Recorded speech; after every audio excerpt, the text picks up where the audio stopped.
मृत्युलोकी महावडती परी नाही एका हरिनामे वेळ विटले हे चित्त प्रपंचापासून भवनते मनी बैसले असे सोने रुपया महामृत्तिके समान माणिक पाषाण खडे जैसे विटले हे चित्त प्रपंचापासून भवनते मनी बैसले असे तुका म्हणे तैषा दिसतील नारी तुका म्हणे तैषा दिसतील नारी दिसाजिया परिह्यामा पुढे विटले हे चित्त प्रपंचापासून भवनते मनी बैसले से श्री गुरु सारिकास्तपाके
मृत्युलोकी महावडती परी नाही का हरिनामे वीण विठले हे चित्त प्रपंचापासून भवनते मने बैसले जय विठल विठल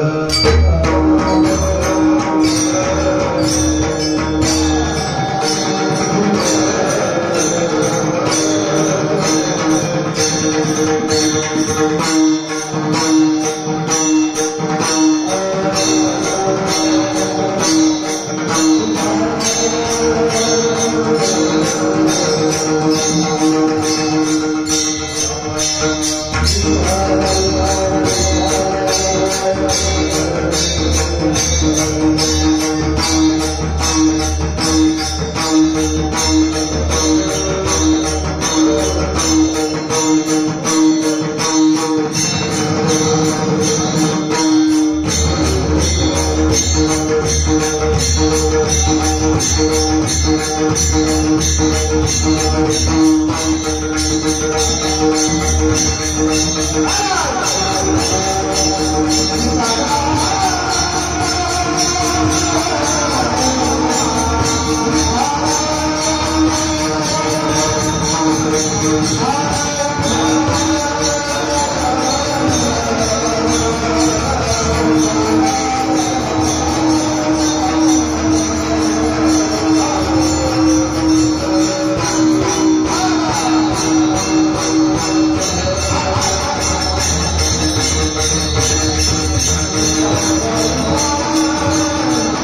मृत्युलोकी आम्हा वडते परी नाही का हरिणामे वीण विटले हे चित्त प्रपंचापासून भवन ते मने बैसले से. प्रस्तुत कीर्तन रोटी सेवे करता घेतला आपण जगदवंत जगद्गुरु श्रीमंत श्री तुकोबारा यांचा नामाचं महात्म्य सांगणारा, नामाच्या बद्दलची आवड व्यक्त करणारा असा अभंग आहे. विठ्ठल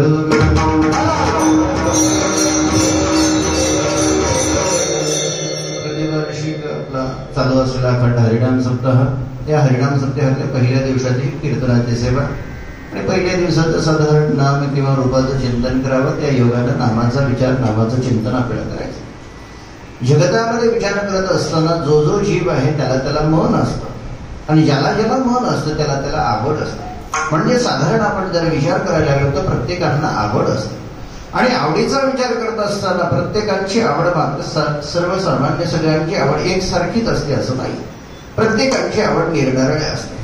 काही लोकांना जर विचारायला लागलो तर त्यांना केवळ संसाराची आवड असते, काही महात्म्यांना केवळ परमार्थाची आवड असते, काही जणांना संसार आणि परमार्थ दोन्हीची आवड नसते आणि काही जणांना संसार आणि परमार्थ दोन्हीची आवड असते. विठ्ठल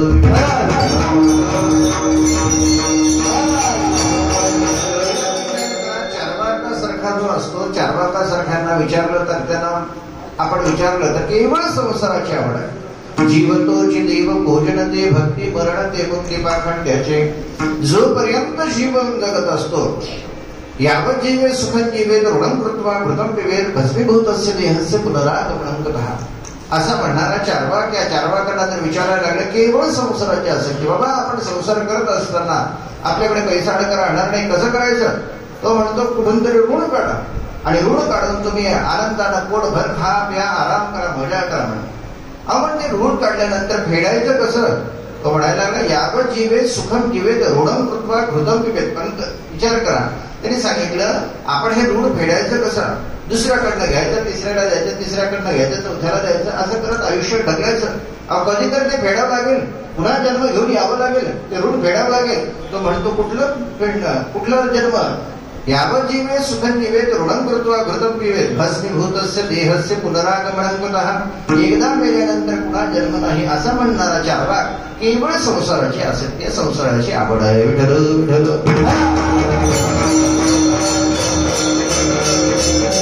संत महात्म्यानंतर विचारायला लागलं तर संत महात्म्यांना संसाराची आवड नाही, केवळ परमार्थाची आवड.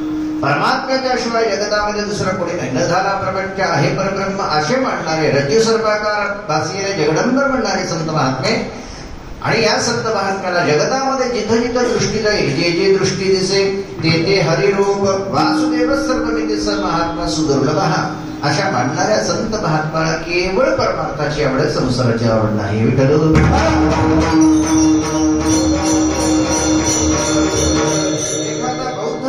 असेल तर शून्यम शून्यम मानणारा त्यांना संसाराची आवड नाही आणि परमार्थाची आवड नाही. आणि चौथा जो वर्ग आहे सर्वसामान्य आपला वर्ग, सगळ्या जीवांचा वर्ग, संसारी जीवांचा वर्ग, आपल्याला केवळ संसाराची आणि परमार्थाची दोन्हीची आवड आहे.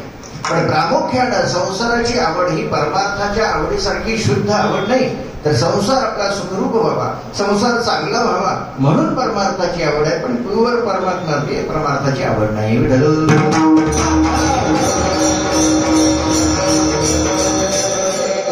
विचार केला तर केवळ काही एक वर्ग असा आहे ज्यांना संसाराची आवड आहे, एक वर्ग आहे परमार्थाच्या आवडीचा. मग संसाराच्या आवडीचा विचार करत असताना संसारामध्ये काही लोकांना आपल्या स्त्रीची आवड असते, काही जणांना आपल्या संपत्तीची आवड असते, काही जणांना आपल्या व्यवसायाची आवड असते. प्रेमाधिरेने भक्ते जैसे भजिते कुळदैवते तैसा एकाग्र चित्ते स्त्री जो उपासे. असा केवळ आपल्या पत्नीवरती प्रेम करणारा असेल, केवळ स्त्रीची आसक्ती आहे, स्त्रीची आवड आहे का?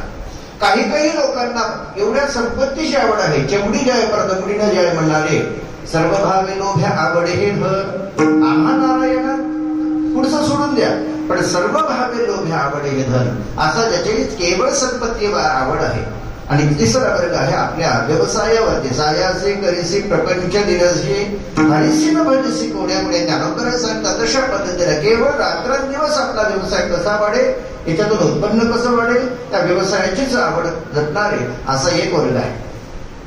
हे ऐसे कोणी नाही हे दया नावडे कन्यापुत्र घोडे दाराधर.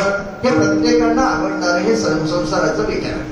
काही लोकांना संसाराच्या आवडीमध्ये इहलोकातले भोग आवडत नाही, पण परमलोकातले त्यांनाच भोग आवडतात.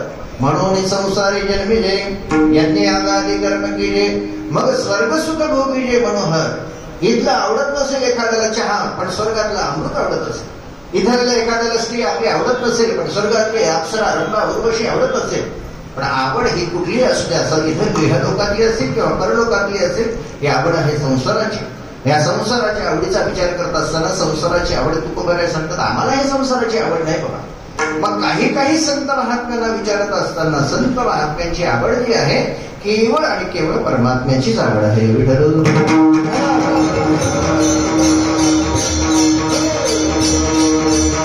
परमार्थाची आवड करणाऱ्याही लोकांमध्ये काही लोकांना निर्गुण निराकार परमात्म्याचीच आवड असते. काही लोकांना सगुण निराकाराची आवड असते. ईश्वर रूपामधल्या ज्याच्यापासून हे सगळं जगत निर्माण झालं हे ज्यांना वाटतं ना, त्या लोकांना केवळ ईश्वराची आवड वाटत असते. जयापासून सकळ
हिमाने सर्वानी भूतानी जायंती येन जाताने प्रयंती.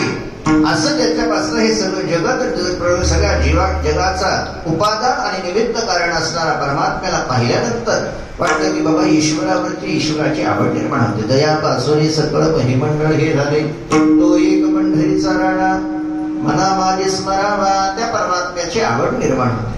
आणि काही महात्म्यांना संतांना जर विचारायला लागलं तर त्यांना सगुण निराकाराची आवड नाही, निर्गुण निराकाराची आवड नाही, तर त्यांना सगुण साकार परमात्म्याचीच आवड आहे. विठ्ठल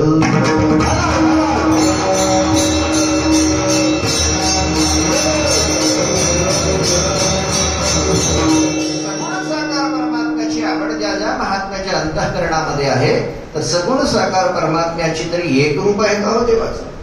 कुणाला रामाचं रूप आवडतं, कुणाला कृष्णाचं रूप आवडतं, कुणाला पांडुरंगाचं रूप आवडतं.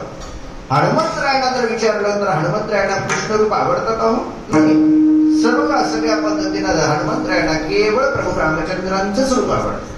तुलसीदास महाराजांच्या चरित्रामध्ये असंच एक चरित्र भाग सांगतात. एके दिवशी तुलसीदास महाराज गावामध्ये बसलेले असताना त्यांचं काम चालू आहे आणि तुलसीदास महाराज अखंड प्रभू रामचंद्रावरती नितांत प्रेम करणारे तुलसीदास महाराज दुसऱ्या कोणत्याही देवाची त्यांची उपासना चालू नाही, केवळ प्रभू रामचंद्रावरती एकनिष्ठ पतिव्रते दैसा भ्रतार प्रमाण आम्हा नारायण दैसा म्हटल्यासारखं व्यभिचारिणी भक्ती त्या महात्म्याची नाही, केवळ एकाच आराध्याचं दैवत त्यांचं. आणि त्या पद्धतीनं तुलसीदास महाराज प्रभू रामचंद्रांची सेवा करणं, प्रभू रामचंद्रांचं ध्यान पूजा वगैरे सगळं. एके दिवशी गावातल्या मंडळींनी सांगितलं महाराज आम्ही द्वारकेला चाललो म्हणे आणि द्वारकेला कृष्ण परमात्म्याच्या दर्शनाला आम्हाला जायचंय आणि आमची इच्छा आहे की पूर्वीचा काळ चालत जाणं प्रवासामध्ये बऱ्याच दिवसाचा प्रवास असायचा. आता काही लगेच गेलं रेल्वेनं आलं 4 दिवसामध्ये वापस, असं नाही ना. मग त्यावेळेस तुलसीदास महाराजांना म्हणायला लागले, महाराज तुम्हाला आमच्यासोबत यावंच लागेल, कारण एवढ्या दिवसाचा प्रवास आहे आणि एवढ्या दिवसाच्या प्रवासामध्ये सोबत तुमच्यासारख्या सत्संग आम्हाला घडेल, संत महात्म्याचा सहवास आम्हाला घडेल, त्यामुळे तुम्ही यावं. तुलसीदास महाराज सांगतात, बाबा मला कृष्ण प्रेम नाही, माझ्या अंतःकरणामध्ये प्रभू रामचंद्राचं प्रेम आहे. तुम्ही अयोध्येला म्हणाला असतं तुम्ही आलो असतो, पण तुम्ही द्वारकेला जायचं म्हणतात, कृष्णाच्या दर्शनाला जायचं म्हणतात, मला आवड नाही देवाची, कृष्ण रूपाची मला तेवढी आवड नाही. नाही महाराज, ठीक आहे, तुम्हाला कृष्ण रूपाची आवड नसेल तर तुम्ही द्वारकेपर्यंत आमच्यासोबत या, तुम्ही द्वारकेला धर्मशाळेमध्ये बसून राहा, आम्ही जाऊन देवाचं दर्शन घेऊन येऊ, पण तुमचा सहवास आम्हाला लाभेल. चला. त्याबरोबर तुलसीदास महाराजांचा सगळ्यांचा आग्रहाला बळी पडावं लागला आणि तुलसीदास महाराज सोबत निघाले, द्वारकेपर्यंत आले. आणि द्वारकेमध्ये आल्यानंतर तुलसीदास महाराजांना म्हणाले, महाराज आता इथपर्यंत आला तर मंदिरापर्यंत चला ना म्हणले. आता लोकांचे दुराग्रह असतो ना. आणि त्याबरोबर तुलसीदास महाराजांना मंदिरामध्ये आणले आणि शेवटी तुलसीदास महाराज देवाच्या समोर उभं राहिल्यानंतर बोलायला लागले, क्या कहूं छबी आग की कैसे बने होणार, तुलसी माता तब नमे हात लिए धनुष्यबाण. तुलसीदास महाराज शेवटी या लोकांना बोलून काही उपयोग नाही बाबा, आपण देवानंच बोललं पाहिजे. आणि असा विचार करून देवाला म्हणाले, काय देवा, काय हे रूप धारण केलं तुम्ही, देहुदा पावले वेणू वाजणं वगैरे चालू आहे तुमचं, हे रूप मला माहित नाही. माझा जर तुमच्या समोर दर्शन घ्यावं अशी इच्छा असेल, माझं मस्तक टेकवायची इच्छा असेल, तर तुम्ही काय करावं लागतं, ह्या हातात मधली मुरली मुकुट वगैरे सगळं बाजूला काढायचं आणि तुम्ही हातामध्ये धनुष्यबाण घ्यावं. ज्यावेळेस तुम्ही हातामध्ये धनुष्यबाण वगैरे घेताल तेव्हाच माझं हे मस्तक तुमच्या समोर नतमस्तक होईल. असं तुलसीदास महाराजांनी देवालाच बोलल्यानंतर मुरली मुकुट दुराई हात लिए धनुष्यबाण, तुलसीदास के कारण ब्रजनाथ भय रघुनाथ. तुलसीदासांच्यासाठी ब्रजनाथाने प्रभू रामचंद्राचं रूप धारण केलं, म्हणजे प्रभू रामचंद्राचीच एक केवळ आवड असणारे तुलसीदास महाराज पाहता येतात.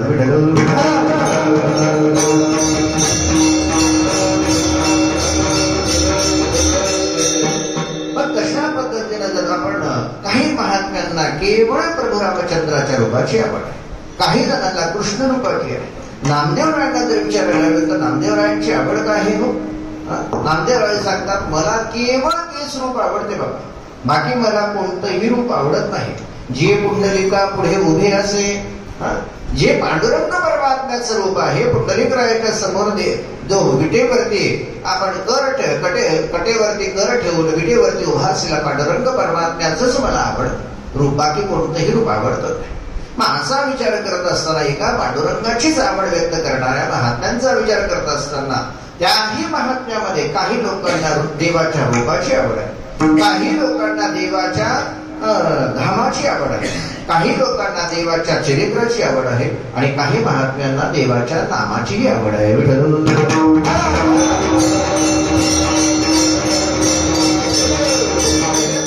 देवाच्या रूपाची आवड व्यक्त करणारे संत महात्मे, देवाचंच रूप आवडते. सुंदर ते ध्यान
पुढे उभे असे म्हणणाऱ्या संत महात्म्यांना त्या देवाचं रूप आवडतं. देवाच्या रूपाची, देवाच्या चरित्राची, देवाच्या धामाची, देवाच्या नामाची आवड निर्माण होण्यासाठी सहज घडत नाही बरं का. सहज घडतं का हो?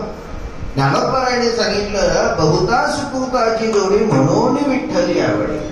देवाची आवड निर्माण होण्यासाठी, पांडुरंग परमात्म्याची आवड निर्माण होण्यासाठी अनेक जन्मजन्माचा पुण्याचा संग्रह व्हावा लागतो, तेव्हा त्या देवाची आवड निर्माण होते. आणि देवाच्या आवडीमध्ये देवाच्या रूपाची सुंदरते ध्यान उभे विटेवरी करकटावरी ठेवून, या जो परमात्मा कटेवरती कर ठेवून उभा असलेला पांडुरंग परमात्म्याला पाहिल्यानंतर त्या परमात्म्याची एवढी आवड असते. परमात्मा अतिशय सुंदर आहे. किती सुंदर आहे परमात्मा.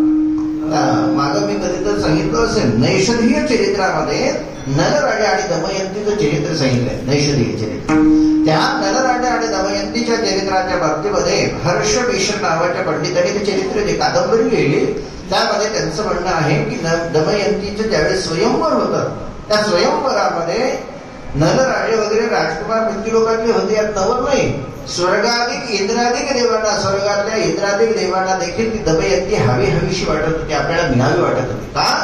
दमयंती एवढी सुंदर होती. आणि ही दमयंती एवढी सुंदर असणारी त्या हर्षविश्व पंडितांनी सांगितलं, बाबा ही दमयंती एवढी सुंदर होती का? तर ज्यावेळेस ब्रह्मदेवानी या दमयंतीचा चेहरा बनवत होते, बनवत असताना त्या चंद्रातली एक पसाभर माती घेतली म्हणे. किती?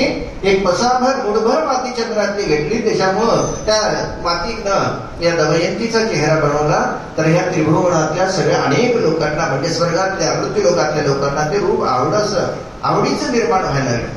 तर विचार करा, ज्या परमात्म्याच्या एक जर मुठभर माती चंद्रातली घेतल्यानंतर जर या स्वर्गातल्या मृत्यूलोकातल्या लोकांना आवड निर्माण होत असेल, तर बाबा ज्या परमात्म्याच्या एका निढळावरती कोट्यवधी चंद्राचा प्रकाश असेल, तो परमात्मा किती सुंदर असेल. तुझी येणे ढळे कोटी चंद्रप्रकाशे, कमल नयन हासे हास्य वदन हासे, कमल नयन हास्य वदन हासे. तो परमात्मा किती सुंदर आहे. राजस सुकुमार मदनाता पुतळा रविश शिकळा लोकली, ज्याच्या समोर चंद्र सूर्य देखील फिके पडावं अशा पद्धतीने तो परमात्मा सुंदर आहे. त्या रूपाला पाहिल्यानंतर त्या परमात्म्याची आवड निर्माण होते. विठ्ठल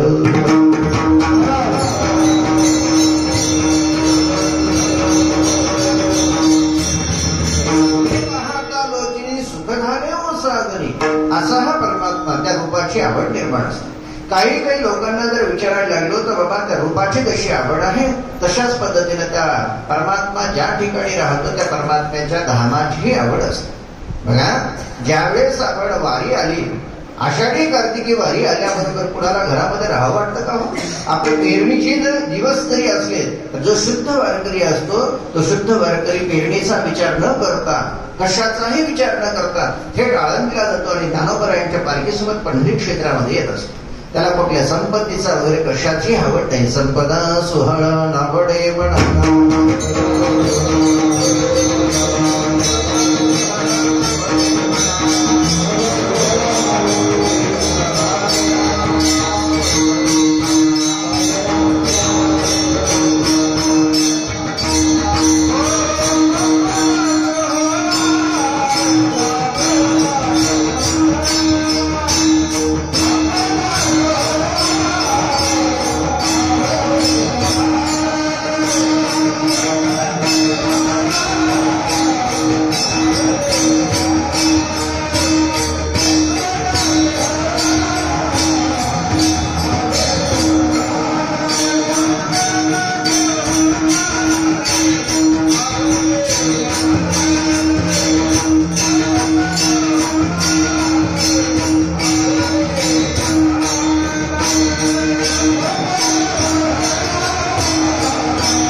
लागला टकाळ पंढरीचा. पंढरीशी जावे, केवळ पंढरपूरला जावं हीच आपल्या मनातली आवड व्यक्त करणार. म्हणजे त्या धामाची आवड आहे. अगोदर रूपाची आवड, नंतर त्या परमात्म्याच्या धामाची आवड. तसंच परमात्म्याच्या चरित्राची आवड आहे. गायीनं चरित्र लीला पोवाडे, त्या परमात्मे सगुण चरित्रे परम पवित्रे सादर वर्णावी, त्या परमात्म्याच्या चरित्राची आवड. आणि तशाच पद्धतीनं परमात्म्याच्या रूपाची, चरित्राची, धामाची जशी आवड आहे, तशाच पद्धतीमध्ये या मृत्यूलोकामध्ये आम्हाला विशेष आवडतं काय तर भगवंताचं नाम आवडतं. नामाची आवड व्यक्त महाराज अभंगाच्या पहिले.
न आवडता देखील एक आवड व्यक्त केलेली आहे मृत्यूलोकामध्ये. मृत्यूलोकी आम्हा आवडती परी नाही एका हरिनामे विन, एका भगवंताच्या नामा वाचून आम्हाला या मृत्यूलोकामध्ये दुसरं काहीच आवडत नाही.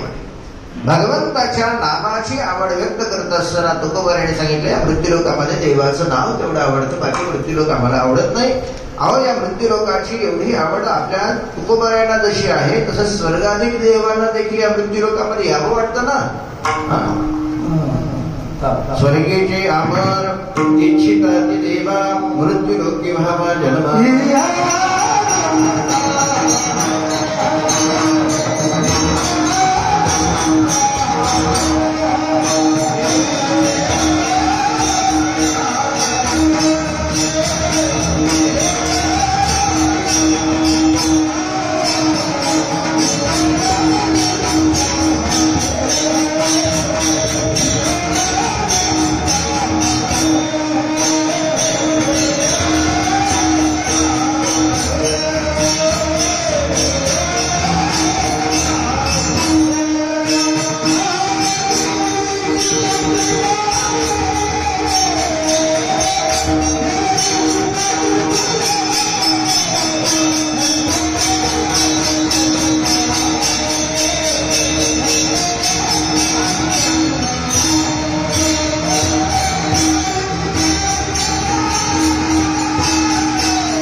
जन्मातला हा देह मनुष्य देह प्राप्त व्हावा, स्वर्गाधिक देवांची इच्छा का आहे?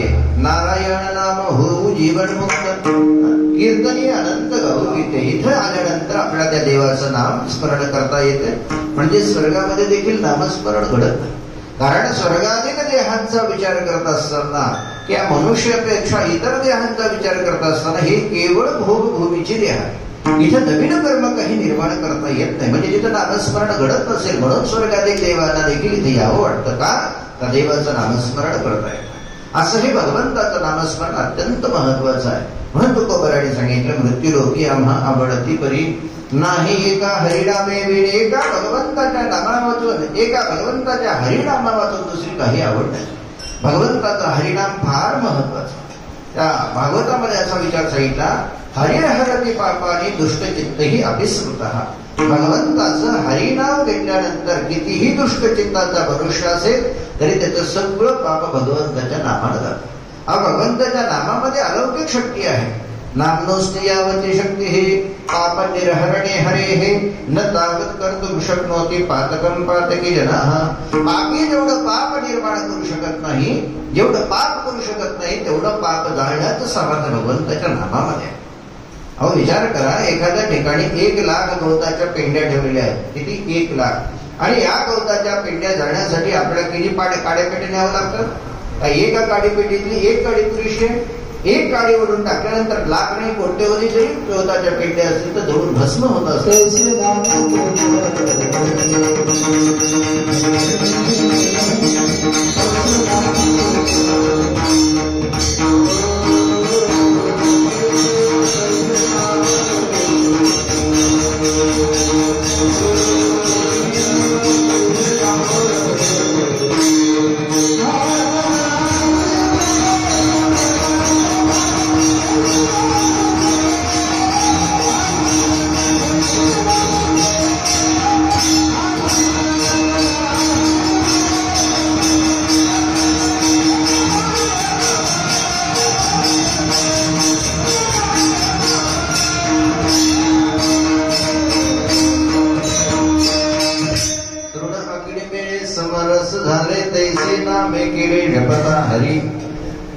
त्या पद्धतीने भगवंताचं नामस्मरण केल्यानंतर ज्या पद्धतीने कितीही गवताच्या पेंड्या असतील तर जळून भस्म होतात. एक काडी ओढून टाकल्याबरोबर लाखो करोडो जरी पेंड्या असतील तर जळून भस्म होतात. तशा पद्धतीने पापाचा कितीही मोठा ढिगारा जरी असेल तरी भगवंताचं नामोच्चारण केल्याबरोबर सगळं पाप जळून जातं. विठ्ठल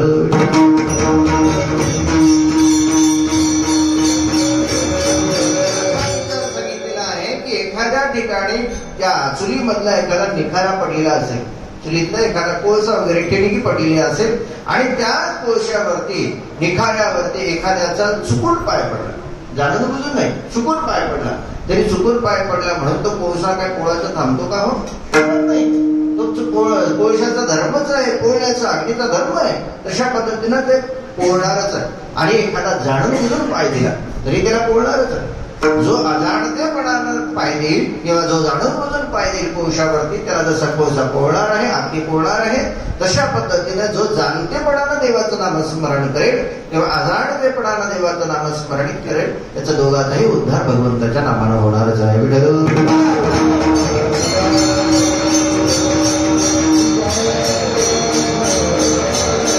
भगवंताच्या नामाचा विचार करत असताना हलाहल नावाची एक संहिता आहे. या हलाहल संहितेमध्ये भगवंताच्या हरिनामाचा विचार सांगत असताना त्यांनी सांगितलं, बाबा प्राणप्रियाण पाथेयम संसार व्याधी भेषयम दुःख क्लेश परित्राणम हरिरित्यक्षरद्वयम. आपल्याला जर 4 दिवसाचा प्रवास असेल, पंढरपासून जर आपल्या आळंदीपासून पंढरपूरला जर यायचं असेल, वारी असेल, तर आपण सर्व जातो का? पिशवी घेतली निघालो असं नाही, काहीतरी सोबत शिदोरी घेऊन जातो का नाही? जर आपल्याला 10-5 दिवसाचा महिन्याभराचा प्रवास असेल तर आपण शिदोरी सोबत नेतो. तर हा देह संपल्यानंतर पुढचा देह मिळेपर्यंत शिदोरी कोणती आपल्यासोबत?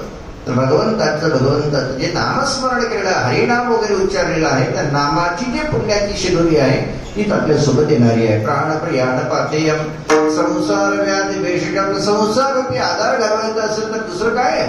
भगवंताच्या नामा वाचून दुसरं कोणतंही साधन नाही. संसार रूपी आधार घालवायचा असेल तर भगवंताचं नामस्मरणच केलं पाहिजे. तो ते भवरोग संचित क्रियमान भोग ऐसे विठोबाचे नाम उच्चारिता खंडे जन्म. भगवंताचं नामस्मरण हेच संसार व्याधी भेषजम. तिसरा विचार सांगितला दुःख क्लेश परित्राणम. दुःख आपल्याला जर घालवायचं असेल तर हे दुःख घालवण्यासाठी भगवंताचं नामस्मरण. पण दुःखाचा विचार करत असताना कोणते कोणते दुःख आहेत? तुकोबाराने एका ठिकाणी फार सुंदर विचार सांगितला. नारायण नाम नित्य करी काम जीवामुखे. जन्म जरा व्याधी पाप पुण्य तेथे नासते ही सकळ दुःखे रे.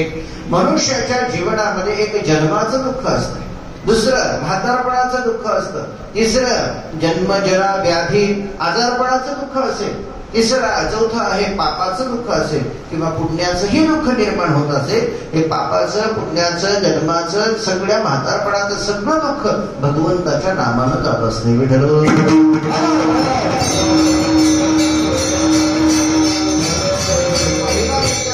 जन्माचं दुःख कमी आहे का हो? मातेची या उदर कुहरी पचोनी या विष्ठीची दातरी. उकडोनी 9 मास वरी जन्म जन्मोनी मरते. काय सांगू गर्भीची यातना मत भोगिता नारायणा. मांस मळ मूत्र जाणा तुझं क्षणाध्यात असेल. त्या भगवंताच्या क्षणाक्षणाला आपल्याला जे स्मरण होतं, उगच देवाचं स्मरण होत नाही. संसाराचं सुखाच्या वेळेस देवाचं स्मरण होतं का? हो नाही. दुःखाच्या वेळेस देवाचं स्मरण होते. आता तेवढी देवाची आपल्याला ओढ आहे का? जेवढी ओढ 2019, 20, 21 मध्ये होती आता आहे का? नाही. कोरोनाच्या काळामध्ये एकही देव सुटला नसेल का? तर त्यावेळेस आपल्याला ते दुःख होतं, आपल्याला मरणाची भीती होती. म्हणजे आपल्याला ज्या वेळेस दुःख येईल त्यावेळेस देवाचं स्मरण होत असतं. तशा पद्धतीनं आईच्या उदरामध्ये असताना, त्या गर्भामध्ये असताना जे वेदना होतात, मग ही दुःखाची वेदना जर घालवायचं असेल तर देवाच्या नामस्मरणानंच ती वेदना दूर होत असते.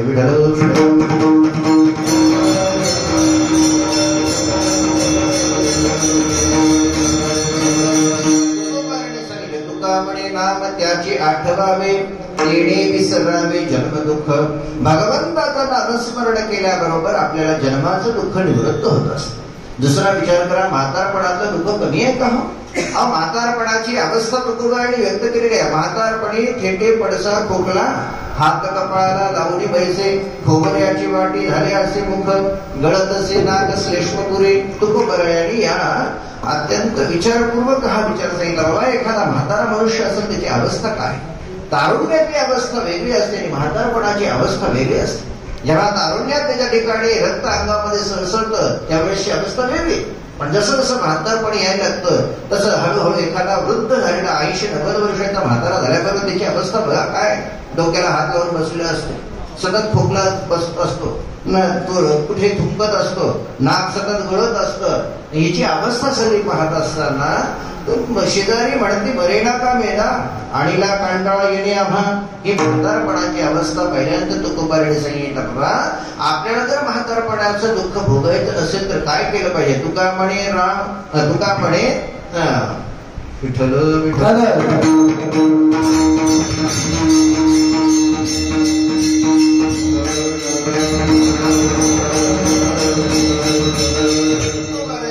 तुका म्हणे नाम म्हणा क्षणाक्षणा स्मरा राम राम. देवाचं भगवंताचं नाम राम हे नाम क्षणोक्षणाला आपण जर उच्चारलं तर आपल्याला म्हातारपणाचे दुःख राहणार नाही. जसं म्हातारपण आईच्या दुःख, उदरातलं दुःख जे आहे ते जन्माचं दुःख असेल, म्हातारपणाचं दुःख असेल, आजारपणाचे दुःख घालवायचं असेल तर भगवंताचं नामस्मरण सांगितलं. अच्युतानंद गोविंद नामोच्चारण भेषजा नश्यन्ति सकला रोगाः सत्यम सत्यम वदाम्यहम. शास्त्राने असा विचार सांगितला, अच्युत, अनंत आणि गोविंद या 3 नामाचा जर आपण सदा सर्व काळ उच्चार करायला लागलो तर आपल्याला कोणताही आजार होणार नाही. किंवा एखाद्याला आजार झालेला असेल आणि तो औषध घेत असताना या 3 नामाचा उच्चार जरी करायला लागला तरी त्याचा आजार लवकरात लवकर संपुष्टात येऊ शकतो. असं भगवंताचं नामाचं महात्म्य आहे. विठ्ठल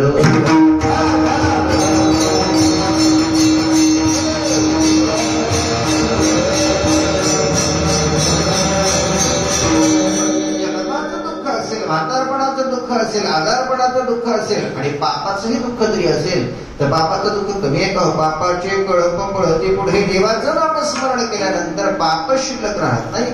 तशाच पद्धतीनं काही काही लोकांना पुण्याचंही दुःख निर्माण होत असेल, तेही दुःख भगवंताच्या नामानं जातं. असं हे सगळं दुःख भगवंताच्या हरिनामानं घालवण्याचं सामर्थ्य भगवंताच्या नामामध्ये आहे. दयाचे नाम पापनाशी, लक्ष्मी ऐसे दयाचे दासी, जो हा तेज पुण्यराशी, सर्व भावे त्यासी तुका शरण. असं हे भगवंताचं नामस्मरण आपलं पाप घालवणार, आपल्याला पुण्याचा उदय करून देणार आहे. हरिमुखे म्हणा पुण्याची गणना कोण करी. भगवंताचं नामस्मरण केल्यानंतर पुण्याची त्या गणनाची कोणीही करू शकत नाही, एवढं पुण्य भगवंताच्या हरिनामामध्ये आहे. म्हणून तुकोबाराने सांगितलं, आम्हाला या मृत्यूलोकामध्ये आवडतं काय? मृत्यूलोकी आम्हा आवडती परी नाही का हरिनामे वीण. आणि प्रपंचाच्या बाबतीमध्ये आम्हाला अत्यंत वीट निर्माण झाला. महाराज दुसऱ्या चरणात सांगतात,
विटले हे चित्त प्रपंचापासून, हे चित्त प्रपंचापासून आमचं अत्यंत या प्रपंचामध्ये आम्हाला वीट निर्माण झाला. बघा, विचार करा, आपण जर प्रवास करत बसने प्रवास करत असतात तर बसनं प्रवास करता करता एखाद्या बसमध्ये आपण चढल्यानंतर एखाद्या मागच्या बाजूला कुठेतरी सीट असते खिडकीला, बाकी कोणी बसलेलं दिसत नाही. आपल्याला वाटतं ती सीट मोकळी आहे म्हणून आपण लगेच जातो त्या सीट जवळ आणि खिडकीला आपल्याला सीट भेटली म्हणून आवडीने तिथे जातो. पाहतो तर काय तिथं एखादी वांती केलेली उलटी केलेली दिसलं की आपण थांबतो का, 4 सीट तिथून सोडून पुढे निघून जातो. का तर तिची वांतीची आपला किरस निर्माण होत. तशा पद्धतीने तुकोबाराने सांगितलं आम्हाला या प्रपंचाचा वीट निर्माण झाला. आवड तिची अजिबात राहिली नाही. विठले हे चित्त प्रपंचापासून वमनद्य मणी बैसल्याचे त्या वांती केल्यासारखा आम्हाला या प्रपंचाचा वीट निर्माण झाला. जिथं प्रपंचाचाच वीट निर्माण झालेला आहे तिथल्या पदार्थांच्या बाबतीमध्ये तरी काही आवड राहणार आहे का हो. तुकोबाराने सांगितलं सोने रूपी आम्हा मृत्तिके समान माणिक पाषाण खडे जैसे. आम्हाला या सोन्याचं जे काही संपत्ती असेल, सोनं असेल, चांदी असेल किंवा एखादे माणिक हिरे पाषाण वगैरे असेल, पुष्कराज वगैरे असतील, हे आम्हाला याची काही आवड नाही. त्या रंका महाराजच्या चरित्राची एक कथा आहे. रंका महाराजांच्या चरित्रामध्ये रंका महाराज, त्यांची भार्या आणि त्यांची मुलगी असं तिघांचा त्यांचा संसार होता. आणि तेव्हा त्या एका कुटुंबामध्ये राहत असताना काही त्यांचं उपजीविकेचं साधन नाही.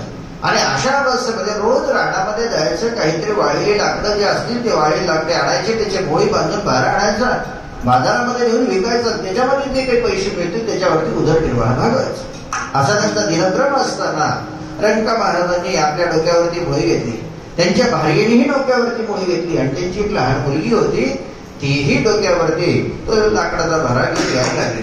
रोजचा दिनक्रम होता होता. एके दिवशी असं महाराज राणामधून भारा घेऊन येत असताना एका ठिकाणी त्यांच्या समोर एक सोन्याच्या सोने असलेली मोहरा असलेली, सोन्याच्या मोहरा असलेली पिशवी समोर दिसली. आणि ते मोहरा वगैरे सगळे दिसल्याबरोबर रंका महाराजांनी विचार केला आपल्या तर अंतःकरणामध्ये याचा काही मोह नाही, दुसऱ्याचं धन आपल्याला घ्यायची गरज नाही, आपल्याला त्या संसारामधल्या कुठल्याही संपत्तीची आवडच नाही, केवळ उदरनिर्वाह भागण्यासाठी हा व्यवसाय आपण करतो. आणि मग आपल्याला नाही पण आपल्या बायकोला उपासमार ही अवस्था पाहून आपल्या मुलीला अंतःकरणामध्ये त्या सोन्याचं प्रेम निर्माण होईल म्हणून त्या ठिकाणी रंका महाराजांनी डोक्यावरचा भारा बाजूला टाकला आणि थोडी माती बाजूला केली, तिथे ते सोन्याचे मोहरा टाकल्या आणि वरून माती असे पसरून रंका महाराज पुढे निघाले.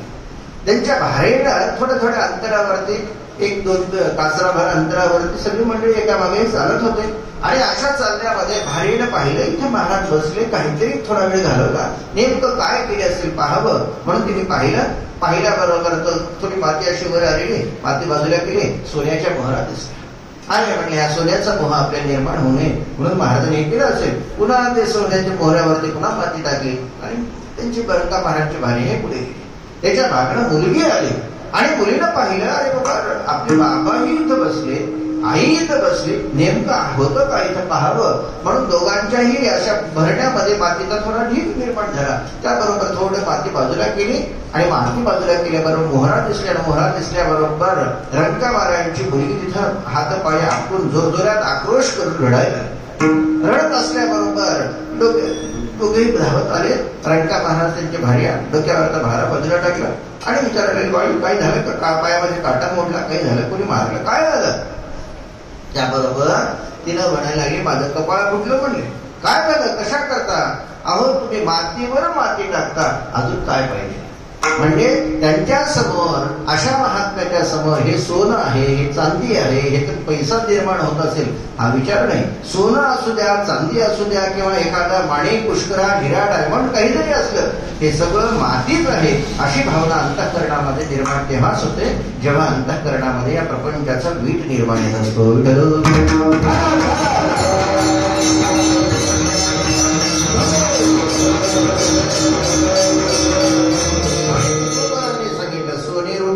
मृत्तिके समान माणिक पाषाण खडे जैसे. आमच्या अंतःकरणामध्ये पैशाचं, सोन्याचं, चांदीचं कशाचंही प्रेम नाही. आणि जिथे संसाराचा वीट निर्माण झाला त्या संसारामध्ये स्त्रियांच्या बाबतीमध्ये तरी कुठली आसक्ती राहणार आहे, तीही आसक्ती आमची सगळी मावळून गेलेली आहे. महाराज शेवटचे करण्यासाठी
पुढे आम्हाला दिसासारख्या स्त्रिया देखील दिसायला लागल्या, म्हणजे स्त्रीच्या बद्दलची आवड राहिली नाही.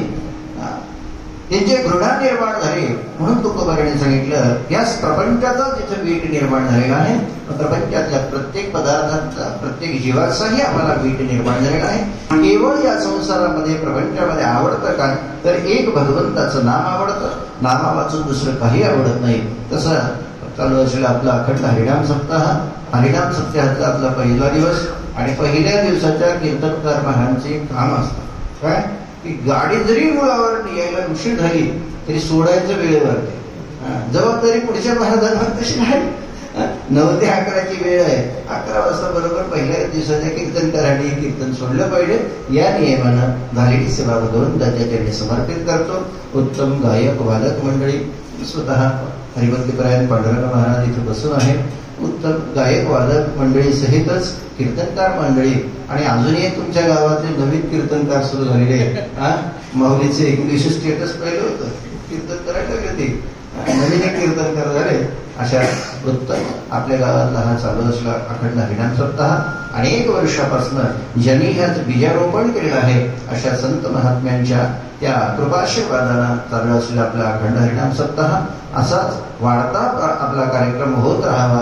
सगळ्यांच्या अंतःकरणामध्ये वाढता परमार्थ घडावा आणि सगळे परमार्थामध्ये आपलं चित्त ठेवून वाढतं आपण परमार्थ करण्याचा प्रयत्न करावा. ज्ञानोबराय तुकोबरायांचं आपण अखंड सेवा करावी आणि भगवंताचं नामस्मरण करून या कराल कलिकालामधनं आपला उद्धार होण्यासाठी केवळ भगवंताचं नामस्मरण हेच साधन आहे. हे जे नाम आवडतं त्या नामाचं आपण अखंड जप करत राहावा एवढी सगळ्यांच्या चरणी प्रार्थना. झालेली सेवा भगवंताच्या चरणी समर्पित. विभो पार